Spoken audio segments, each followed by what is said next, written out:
ตุអ្វីបានជាបងប្អូនគួរតែដាក់ប្រាក់បញ្ញើនៅក្នុងប្រទេសកូរ៉េ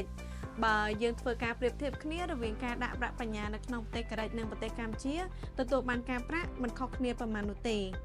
ប៉ុន្តែបើសិនជាបងប្អូនដាក់ប្រាក់បញ្ញើនៅក្នុងប្រទេសកូរ៉េវិញបងប្អូនទទួលបាននៅអត្ថប្រយោជន៍ជាច្រើនយ៉ាងផលចំណេញពីប្រទេសកូរ៉េជាច្រើនយ៉ាងដូចជាទី1គឺបងប្អូនទទួលបានសិទ្ធិរស់នៅអចិន្ត្រៃយ៍នៅប្រទេសកូរ៉េទាំងក្រុមគ្រួសារប្តីប្រពន្ធកូនឪពុកម្ដាយកាត់ឪពុកម្ដាយក្មេកបងប្អូនចំណេញទទួលបានការធ្វើដំណើរនៅតំបន់សិនចិនដោយមិនចាំបាច់ស្នើសុំវីសានោះទេបងប្អូនរីករាយជាមួយនឹងប្រព័ន្ធអប់រំប្រព័ន្ធថែទាំសុខភាពប្រព័ន្ធសាធារណៈរបស់គេដោយឥតគិតថ្លៃមួយវិញទៀតបងប្អូននឹងរស់នៅក្នុងប្រទេសមួយដែលមានទេសភាពស្រស់ស្អាតអាកាសធាតុល្អសម្បូរទៅដោយកន្លែងទេសចរល្អបំផុតសម្រាប់បងប្អូនដែលចូលចិត្តសម្រាកលំហែកាយហើយចំពោះការប្រាក់ដែលបងប្អូនទទួលបានការដាក់ប្រាក់បញ្ញើ 50,000 នោះគឺបងប្អូនទទួលបានការប្រាក់ 1.2% ហើយក្នុងមួយឆ្នាំបងប្អូនទទួលបានបើគិតជាប្រាក់ដុល្លារវិញគឺប្រហែលជា$6